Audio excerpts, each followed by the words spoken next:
You're listening to Snyder & Associates podcast series, a civil engineering planning and design firm focused on thinking beyond engineering to improve quality of life within the communities we serve. This episode's hosts are Tim West and Eric Cannon. Welcome, everyone, to another Snyder & Associates podcast.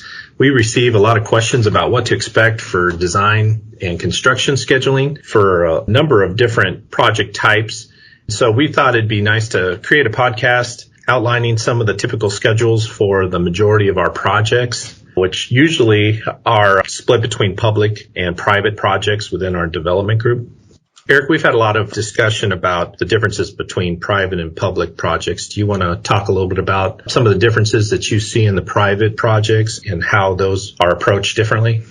Private development projects really are unique in the fact that they're not bound by city and state, federal guidelines, regulations when it comes to bidding and bid laws and all those things. They're primarily focused with the intent of a private developer purchasing property and then developing it for business and financial reasons. Really, it's a for-profit venture. Time is money. They're in the business of developing ground and either selling lots or building buildings. So their motivation and their factors when coming into projects are typically financially driven. With private development, timelines are under a different schedule because it's really just how fast can you go. The main factors that go into that are really several key things. One being annexation, zoning and land use, platting of the property a platted lot or not, is it going to be required to be, where utilities are at, do they have to get extended?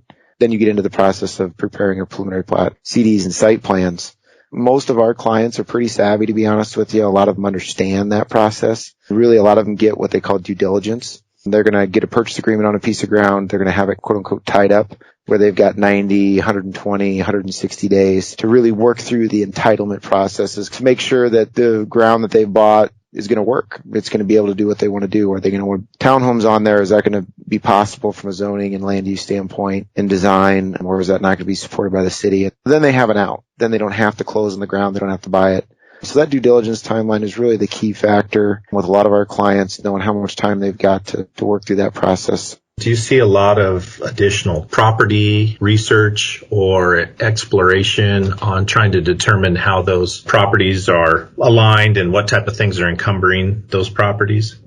When we get into the process, one of the things we're going to be looking to do is survey the ground as we get into it. And there's really a couple different kinds of survey. You know, that word is thrown around a lot where people think it's a guy walking around with a survey rod doing survey points and elevations. But the boundary on that, as well as the ALTA survey is the word that's used, which is a particular survey that's going to take a title opinion. And that's going to be something where they take the abstract, or the abstractor develops a title opinion, which is going to research anything that encumbers the property, whether it's easements that are through the property, old railroad, obstacles. A lot of times those things you may not know they're there. The railroad ties may have been gone for 50 years.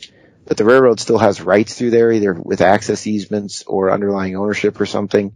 We recommend that developers get a title opinion done, provide that to us, or give us an abstract so we have the ability to help them protect themselves and have that as part of their due diligence when they're going through it. How long does that usually take to get that upfront property information pulled together and established with the county? It just depends. The title opinion is something that can be created, and that may take a couple weeks for an abstractor to do that. If it's been purchased recently or changed ownership, that has to be brought up and updated when transfer of title happens. A lot of times that's available as part of their closing from a previous owner, or the seller may have it available for them. And then we take a look at that. Our surveyors will go through it and are able to determine easements and any inclusions or obstructions to the property pretty quickly within a week or so. Majority of the properties, there's no problems, 95% of them. And a lot of them are either platted lots that you can look on the county assessor's site or the recorder's site and find that information out pretty quickly. That's kind of a lot of the preliminary work that we'll do for somebody. The majority of the time it's clean and it's not an issue. But, every once in a while it is, and it can be a real big problem, especially if it's a railroad, because it could take years. We've had projects where it's held up the project for years to get that abandonment done or vacation taken care of. The first step that we always see when you get into a project is to meet with the city. Understand the current information, who's the jurisdiction, is it in the county or is it in the city? And that's a pre-app meeting with the jurisdiction. When we meet with the city, we talk about, hey, if it's in the city, you don't need to do annexation. If it's in the county, it's possible the city may want it annexed. It may be part of a larger plan, and utilities drive the boat on a lot of that will dictate if it needs to come into the city or not, if it needs city water or city sewer to be able to do a project. Those can create issues with islands. You can't create an island when you do an annexation. You got to make sure that you're annexing everything contiguous to the city. So that's something that we got to take into consideration. As I mentioned, serviceability with utilities is another big one. Sometimes annexations are 100% voluntary. Sometimes they're not. Per code, you can do up to an 80-20 where 80% of the property is voluntary and 20% of the property is not. Many instances we'll see cities use a piece of property to force another property into the city to clean up their boundaries and corporate limits. And that's really what the city development board wants to see anyways. So that's always a big step, and that can take 3 to 4 months sometimes. So if you got to do that, that's something you got to factor into it. The zoning and land use and comprehensive plan is another huge factor. Every city's got a comprehensive plan that dictates how they want their city to develop. Where do they want commercial? Where do they want industrial? Where do they want residential? Where do they want high density residential?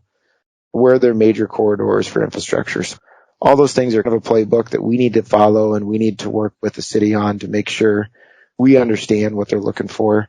If the property is currently zoned, what you want to do and what the comp plan shows, great. You roll through that step and right into the next one. But a lot of times it's not. Again, that's another process that can take 60 to 90 days depending on each city. There's public hearings required. So those are all things that we need to take into consideration when we're working on a schedule with a developer. Utilities are another huge item. Sanitary sewer is going to drive the boat on almost every project. Where is it at? Is it on your property? How do you get it if it's not? Who's going to get extended there? Does it go through somebody else's property? Can you get an easement from them? So those are all big questions that we got to answer and make sure we understand if that's possible or not. It does open the opportunity for development agreements where the developer may extend the sewer a couple thousand feet to their property up a creek, and the city will work with them to pay for part of that or rebate the developer back with a development agreement over time so that the property can develop and the city gets their trunk sewer installed. So it's kind of a win-win for everybody. Be surprised how many times we run into a client who's purchased a piece of property and is missing a key utility connection like sanitary sewer. Is there something that you can do ahead of time to warn that client about a shortcoming on the property? You know, whenever somebody walks in the door or gives us a call on something, we're pretty quick to pull a base map, an aerial with LiDAR topography and a boundary survey, and we typically do that for free. Make a couple calls to the city if the client's okay with that. We can find out about utilities and zoning pretty darn quick. That gives us the opportunity to warn them there are shortcomings. And again, that goes back to getting that due diligence. We have very, very few clients that are going to buy something and close on it and then come talk to us because of that exact situation you just described. I think people have been burned over the years. And anymore, almost everybody, they get that due diligence time to go through this process and make sure that they've got all their ducks in a row. Just call us right away if you're looking to develop a piece of property. Yeah, that's the positive we're going to bring to the table with any client is, that upfront investigation. We've got a lot of great relationships with the cities. We know all the engineers and planners really well. We've been doing projects for decades. We can make phone calls and get information within minutes or hours and really help people understand what handcuffs are going to be on properties and what their limitations are going to be. Platting status is another big step that we always look into. Is the property already platted? And this really falls into more the site plans and the smaller developments in your gas stations or car washes or something like that, where they're looking to just build a project, not necessarily develop it, knowing can they just go in and build a building, or do they have to go through a platting process, which can be arduous at times. If you got to do a preliminary plat and a final plat, those can take several months as well. If the property isn't platted already, if it's a remnant parcel, the city's going to want to get their right-of-way dedicated. They're going to want to get a legal description or an official lot designation to it. So those are obstacles we got to deal with sometimes as well. Really, once we get through that list of 4 or 5 things up front and understand where everything's at, we can put a schedule together for a client. Most cities have development schedules, which are nice. They're gridded out. They say you submit on this date. You go to P&Z here, you go to council there. We can back in if we have to do annexation, if we have to do rezoning, if we have to do platting, we can incorporate all those things into the schedule, get that information to a client up front. They've got an understanding of where their timeline is going to be at. They can communicate that back to the seller So they either need to adjust their due diligence time or they can verify that it's going to work with their due diligence window. And then it's just really working through the construction drawings and site plan, which is pretty straightforward, to be honest with you. Each project's unique and takes a little bit of work here and there. But like I said, each city's got a schedule that you're going to hit on those, and we go as fast as we can. And we've got a lot of resources. We've got a substantial staff that can really adjust and move people around to make deadlines. And if we need to throw a bunch of people at a project to meet a critical deadline, we can do that. I think that's one benefit we have over everybody. And again, those relationships, we're going to exercise those to make sure and push things through with the communities and the jurisdictions as quickly as we can. Some other things we always want to throw out to people to make sure they're looking out for is geotechnical and environmental issues. We don't do the geotechnical side of things, but we do the environmental.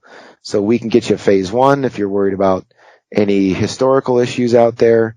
If that moves into wetland delineation or environmental concerns specific to the Corps or anything like that, we've got environmental scientists on staff that can manage all those aspects of the projects, get you through the permitting. Those are, I would say, unique. They're not every single project, but when they're there, they're an issue, and we got to make sure we're addressing them.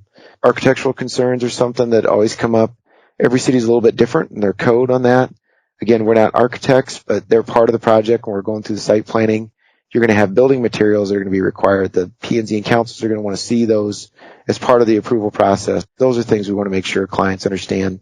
And then that city approval process, there's a timeline there too with P&Z and council and the back and forth with comments.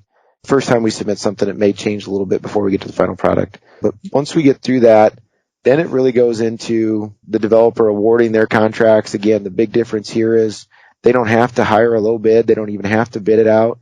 They can just hire somebody.